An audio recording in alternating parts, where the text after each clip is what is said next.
After years of gardening in the shade, I can tell you one thing.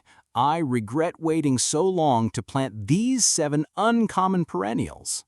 For the longest time, I overlooked them, thinking they wouldn't make much of a difference. But when I finally gave them a chance, they completely transformed my shade garden. The textures, the colors, the way they thrive where so many plants struggle, it's been a game changer. And the best part? These aren't the same old hostas or ferns you see everywhere. These are unique, hardy plants that deserve way more love than they get. And trust me, you've probably never even heard of a few of them.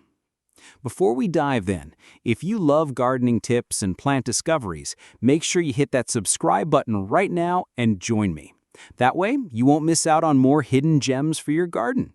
And together, we can keep learning, experimenting, and growing greener spaces. Today, I'm sharing 7 perennials I truly regret not planting sooner in my shade garden.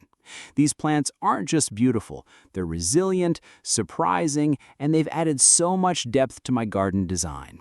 And because I know how much you'll enjoy this, stick with me until the end because I've got a surprise bonus plant to show you. Honestly, it's one I ignored for years, and now it's the star of my entire shade garden. You don't want to miss it. All right, let's start with the very first perennial I wish I had planted years ago. Brunnera macrophylla, also known as Siberian bugloss, or sometimes simply called false forget-me-not. Now, here's the thing. This plant is so often overlooked because people assume it's too delicate for shade, or they confuse it with other more common ground covers. It doesn't scream for attention at first glance, and maybe that's why I ignored it so long. When I'd see it in catalogs or even at the nursery, I would pass right by thinking, just another leafy plant with tiny blue flowers. But here's my regret. When I finally gave it a chance and planted it, I realized how incredibly unique it is. Those heart-shaped leaves, often veined in silver or splashed with white, practically glow in the darker corners of my garden. It's like having living artwork right at ground level. And in early spring, the delicate sprays of tiny blue blooms pop up, looking almost identical to true forget-me-nots. They add this soft, romantic touch just when your garden is waking up. And the best part, it thrives in shade. While other plants sulk or struggle, Brunnera just settles in and gets better year after year. It forms these neat clumps, it's low maintenance, and it doesn't demand constant attention. Plus, deer and rabbits usually leave it alone, which for me is a huge bonus. Now here's a quick pro tip if you're considering this plant. Brunnera loves moist, well-drained soil. It does best in partial to full shade, but give it a little morning sun and you'll really see those leaf patterns shine. Oh, and plant it along pathways or near seating areas where you'll actually notice the intricate foliage. It deserves a close-up view. So here's my question for you.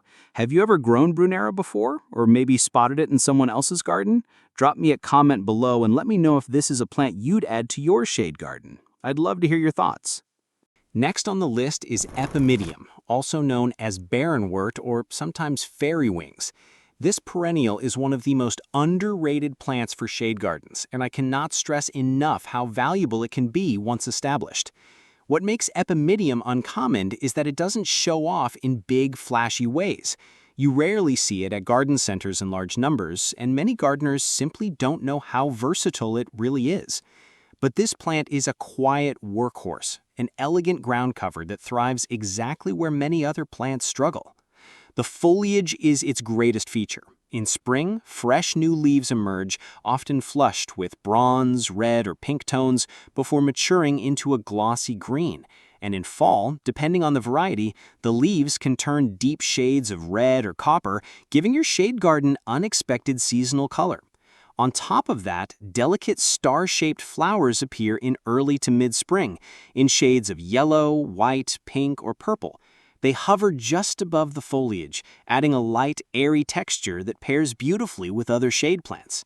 From a practical standpoint, Epimedium is extremely drought-tolerant once established, making it perfect for dry shade conditions under trees or along foundations, places where many plants simply give up.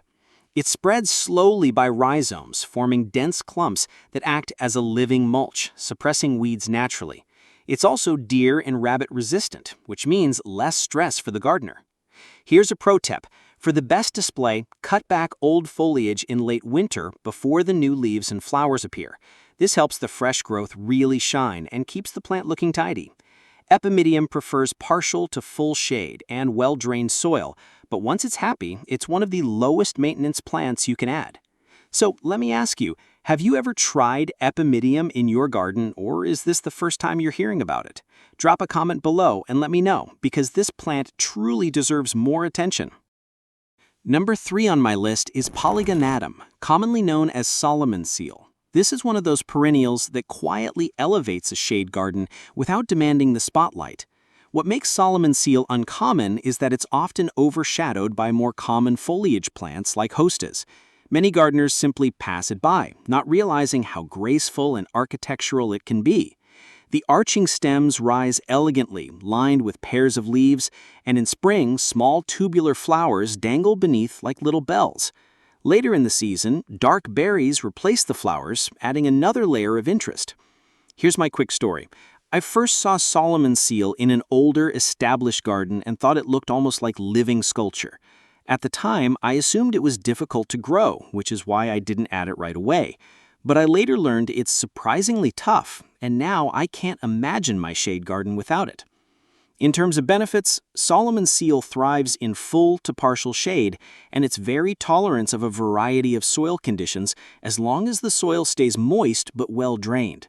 The foliage remains attractive through summer, and in autumn it often turns golden yellow before dying back, giving you 3 seasons of interest.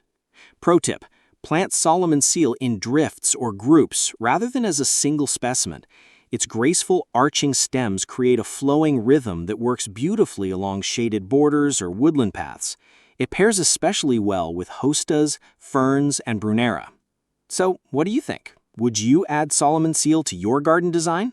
Let me know in the comments. Coming in at number 4 is Astilbe, a perennial that I underestimated for far too long. Now, Astilbe isn't exactly unheard of, but it's surprisingly uncommon in many home gardens, especially in deeper shade beds. I think that's partly because people assume its colorful plumes need more sun, but the truth is, it thrives in shade, provided it gets consistent moisture. Here's where my little regret comes in. For years, I avoided planting Astilbe because I thought the flowers would be short-lived and the foliage wouldn't hold up. But I was wrong. The fern-like foliage stays lush in green all season, and when those feathery plumes rise in shades of pink, red, white, or lavender, they completely light up the garden. Astilbe's benefits go beyond beauty. It's deer and rabbit resistant, which is always welcome. It also attracts pollinators, adding life to areas that might otherwise feel quiet. And with the many varieties available, you can find both dwarf forms for the front of a border and tall ones that make dramatic backdrops. Here's a pro tip. To keep Astilbe performing its best, enrich the soil with organic matter and keep it consistently moist, especially in the heat of summer. Mulching around the base also helps retain that needed moisture. And don't be afraid to mix different varieties for a layered look. Staggering bloom times means you'll enjoy color for weeks rather than just a few days. So here's my question for you.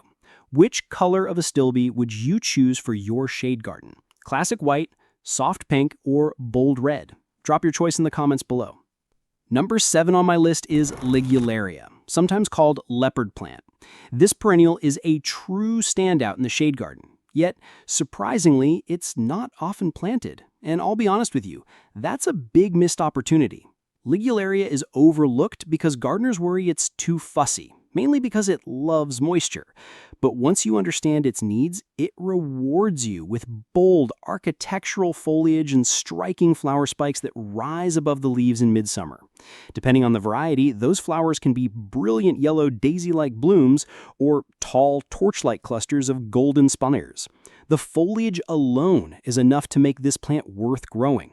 Some types have huge, round, leathery leaves, while others feature deeply serrated ones that create a more dramatic, jagged look.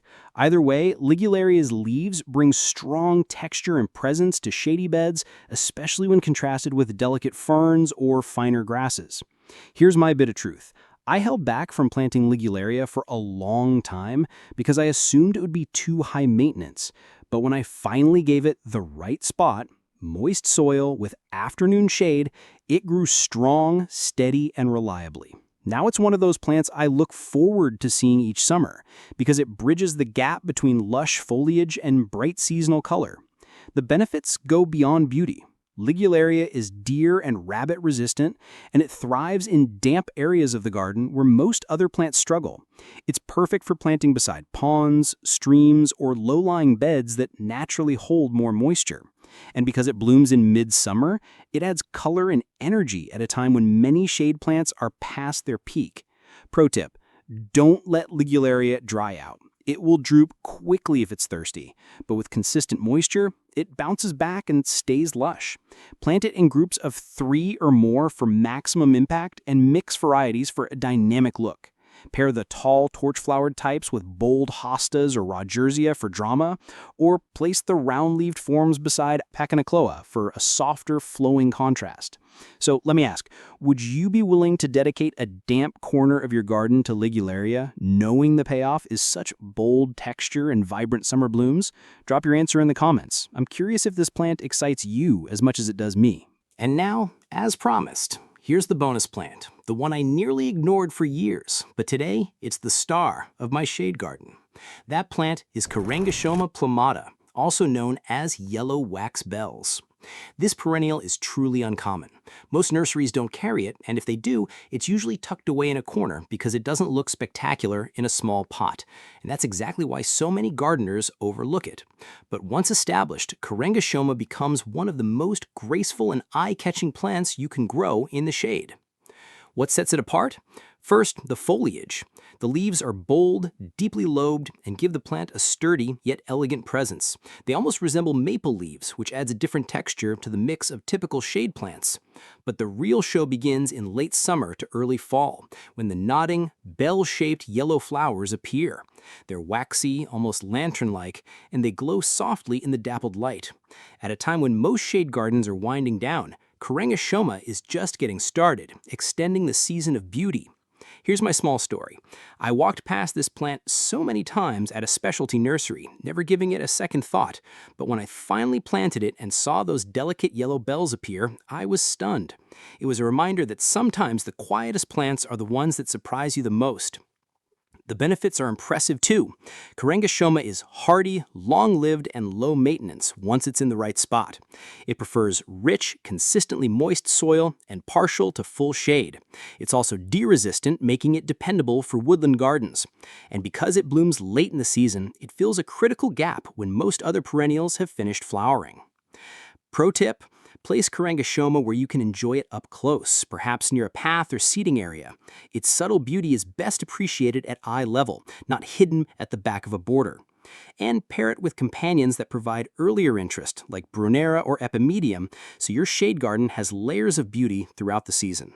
So tell me, have you ever seen yellow wax bells before, or is this your first introduction?